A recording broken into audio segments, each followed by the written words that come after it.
Eh bien salut les petits gars, aujourd'hui on se retrouve pour une nouvelle vidéo et comme vous pouvez le voir je ne suis pas dans mon décor habituel car oui je suis en vacances, oh là là c'est fantastique.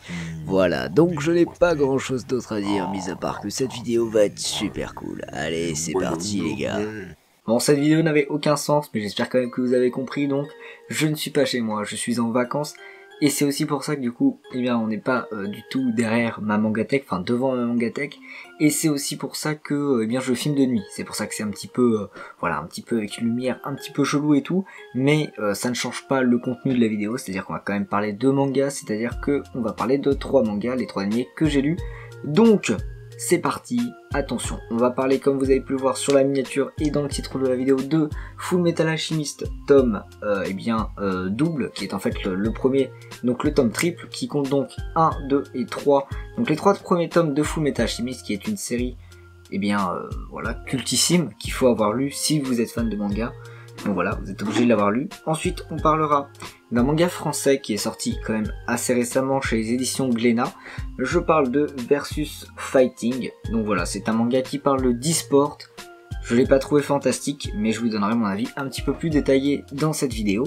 Et ensuite, on parlera d'un autre manga chez les éditions Glénat. Aujourd'hui, on est beaucoup chez Glénat, et cette fois, c'est un manga que j'ai surkiffé, qui s'appelle Ayanashi.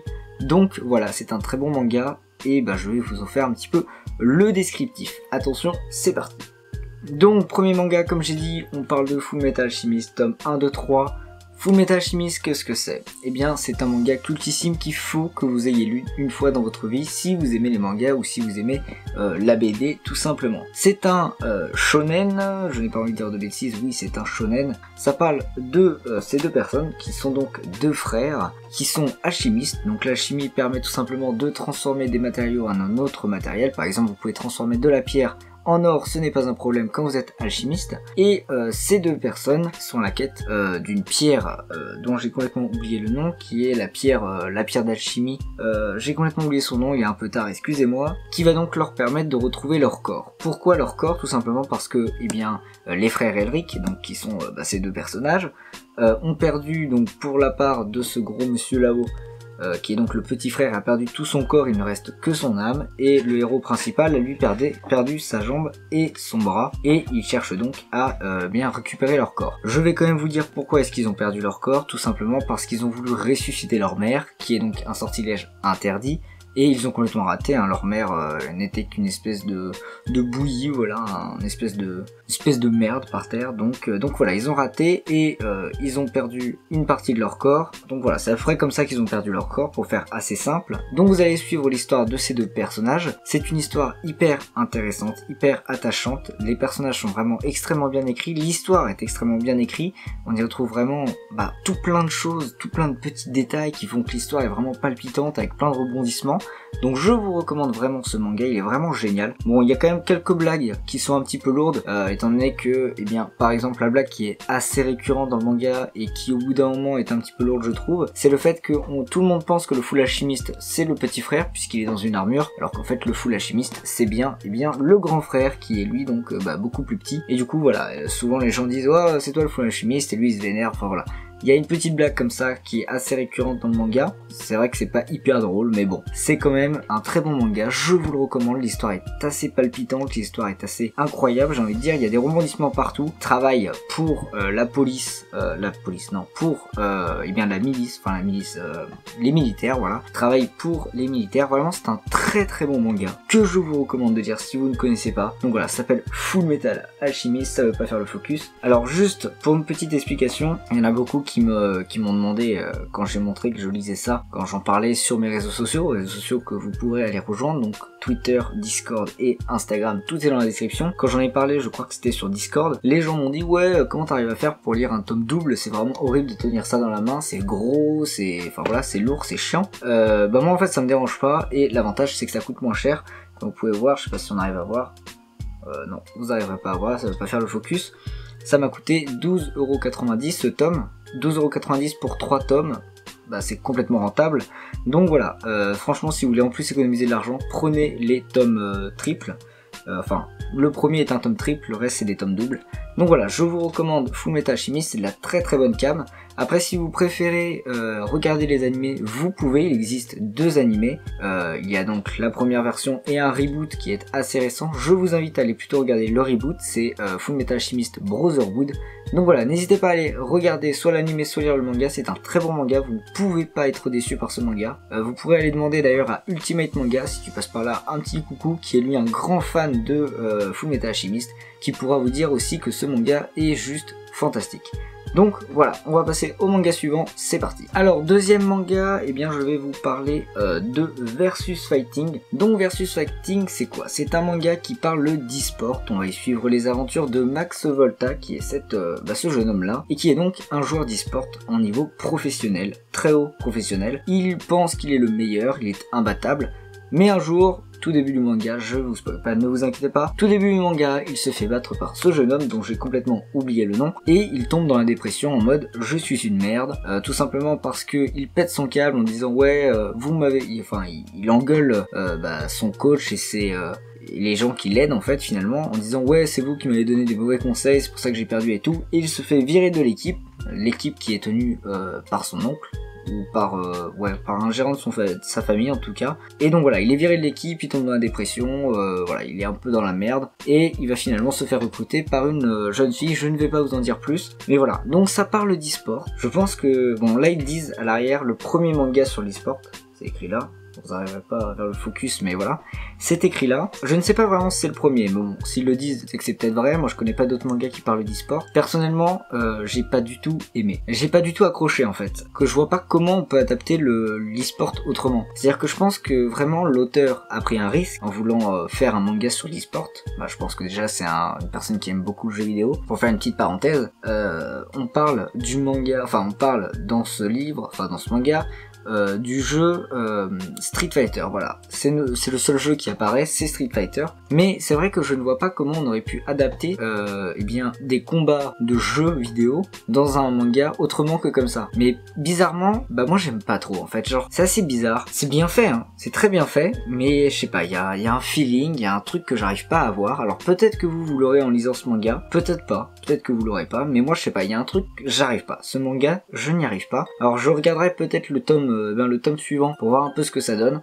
Puis parce que c'est français et que j'aime bien soutenir un petit peu les œuvres françaises, notamment Radiant. Allez lire Radiant ou Dreamland aussi, c'est très très bon. Allez lire c'est shonen. Mais Versus Fighting, j'ai été un peu déçu finalement. Ça avait l'air plutôt badass là avec la belle couverture. Et puis je suis déçu. Voilà. Donc vous me direz ce que vous en avez pensé. Mais honnêtement, je suis un peu déçu, pourtant les dessins sont assez beaux. Voilà, je peux vous faire apparaître, je peux vous montrer 2-3 planches. Ouais, non, les dessins sont vraiment très très beaux, mais je sais pas, il y a un truc que j'arrive pas avec ce manga. Donc voilà, je saurais pas vous dire quoi. Je pense que ça peut plaire à du monde, je pense que c'est original, que ça a été, que c'est un parti pris de l'auteur de vouloir parler d'e-sport, qui est quand même assez délaissé en France. Alors en ce moment c'est de plus en plus, voilà, ça apparaît de plus en plus, mais c'est vrai que l'e-sport c'est pas non plus au cœur du monde en ce moment en France, et que c'est plutôt aux États-Unis. Donc je pense que c'est un parti pris de l'auteur, mais je vois pas comment on aurait pu l'adapter autrement que comment on aurait pu le mettre autrement en scène. Mais c'est vrai que voilà, il y a un truc je sais pas, il y a un truc qui va pas, voilà. Tout simplement. Donc on va passer au dernier manga que je vais vous présenter et qui s'appelle donc Ayanashi. Alors, Ayanashi, j'adore ce manga. Franchement, c'est une grosse tuerie, un gros coup de cœur, une grosse découverte. Je ne peux que vous recommander d'aller lire. Alors, pour vous faire un rapide descriptif du manga, qu'est-ce que les Anayashi? Parce que les Anayashi sont un peuple. Les humains vivent sous terre, car en surface, il y a des espèces de monstres qui propagent une brume qui fait tout pourrir, et instantanément d'ailleurs la peau des humains. Voilà, ils font tout pourrir, ils sont extrêmement laids, extrêmement hideux, et ils propagent donc une espèce d'ombre, une espèce de brume qui pourrit tout sur son passage. Donc les humains sont obligés de vivre pas sur la surface, en sous-sol. Et il existe quelques humains qui vivent en surface, ce sont les Anayashi. Les Anayashi, eux donc, vivent en surface et combattent ces monstres, protègent les entrées des villes souterraines, etc. Ce sont les guerriers de la surface, c'est comme ça qu'on les appelle. Ils sont à la fois craints, étant donné que la plupart sont d'anciens bandits, criminels et tout ça, et en même temps, en fait, les gens du sous-sol ne les connaissent pas. C'est-à-dire que, en fait, ce qui est assez marrant, c'est qu'il y a quasiment aucune connexion entre la surface et le sous-sol, et donc il y a beaucoup de rumeurs qui se trament autour des Hanayashi, ce qui montre d'ailleurs un petit peu la puissance des rumeurs sans même connaître les faits, hein. C'est que, du coup, notre personnage, qui est un Hanayashi, va à un moment devoir descendre, enfin va arriver dans une ville souterraine et être traité de tous les noms parce que c'est un Hanayashi alors qu'en soi il n'a rien fait. C'est-à-dire que les gens craignent les Hanayashi parce que ce sont d'anciens criminels, d'anciens bandits en général, ou du moins c'est ce qu'on raconte. Et du coup voilà, ça crée des tensions, ça crée des choses entre ces peuples, j'ai envie de dire, alors qu'il n'y a pas forcément matière à créer des tensions, étant donné que les Hanayashi ne sont pas tous méchants. Donc nous allons suivre les aventures de ce jeune homme qui est extrêmement badass, extrêmement stylé, c'est un Hanayashi, et donc lui, qu'est-ce qu'il va faire? Je vais pas trop vous spoil, mais en gros, il est à la recherche du meurtrier de son frère, étant donné que la seule personne qu'il avait, sa seule famille, c'était son frère. Et la particularité de ce héros, c'est qu'il n'aime pas beaucoup parler avec les humains. Voilà, il a vraiment de gros problèmes en termes de relations humaines, et à la base c'était son frère qui s'occupait de toute relation humaine entre lui et d'autres humains, aller récupérer des quêtes, etc. Et donc maintenant il est livré à lui-même et il cherche en même temps l'assassin de son frère, qui est un homme borgne. Et il s'avère qu'il va rencontrer des gens de sous-sol, les aider sans vouloir réellement en même temps les aider parce qu'il aime pas trop parler aux gens, etc. Et du coup il y a des espèces de relations qui se créent entre ces gens qu'il a rencontrés en sous-sol et lui tout simplement, mais des relations assez bizarres étant donné que ils sont pas très proches l'un de l'autre, étant donné qu'ils arrivent pas vraiment à discuter, enfin c'est extrêmement bizarre mais c'est extrêmement bien fait. Je vous recommande d'aller lire ce manga. Et puis un truc assez cool aussi avec ce manga, et d'ailleurs j'en avais parlé à certaines personnes dans mon Discord, donc ceux qui regardent cette vidéo, qui avaient parlé avec moi sur Discord, vous reconnaîtrez. J'avais dit justement que cette histoire me faisait beaucoup penser à une histoire que j'avais inventée quand j'étais petit, enfin il y a très longtemps, il y a genre 6 ans, où en gros je racontais une histoire où il y avait des espèces d'aliens en surface et tous les hommes étant obligés de vivre sous terre. Donc là j'ai retrouvé un peu ce délire d'histoire que j'avais imaginé dans ce manga, et du coup ça m'a fait un peu... Voilà, ça m'a fait un peu plaisir. Bon, même je sais que c'est pas du tout une reprise, hein, loin de là. Mais voilà, j'ai eu l'impression de tomber un peu dans l'histoire que j'avais imaginée. Et donc, je trouve ça vachement cool. Donc après, bon, c'est sûr que là, c'est très très personnel ce que je suis en train de dire. Mais voilà. Donc, n'hésitez pas. C'est une très bonne, un très bon coup de cœur, très bon manga. Je vous le recommande. C'est un shonen. Il est disponible chez les éditions Glénat. Et il me semble que le prochain sort en juin. Voilà, vous pourrez aller voir sur le Twitter de Glénat, ils ont publié un truc que j'ai retweeté d'ailleurs, donc allez voir si vous voulez sur ma page Twitter, je l'ai retweeté, il sort je crois le 6 juin ou un truc comme ça. Donc voilà, j'espère que cette vidéo vous aura plu, j'espère qu'elle vous aura permis de découvrir quelques mangas, je pense qu'elle vous aura peut-être permis de découvrir Hanayashi, Ayanashi ou Versus Fighting. Je pense pas qu'elle vous ait fait découvrir Full Metal Alchemist. En tout cas, j'espère que cette vidéo vous aura plu. N'hésitez pas à me rejoindre sur mes différents réseaux sociaux. Et sur ce, moi je vous dis à la prochaine. Tchuss!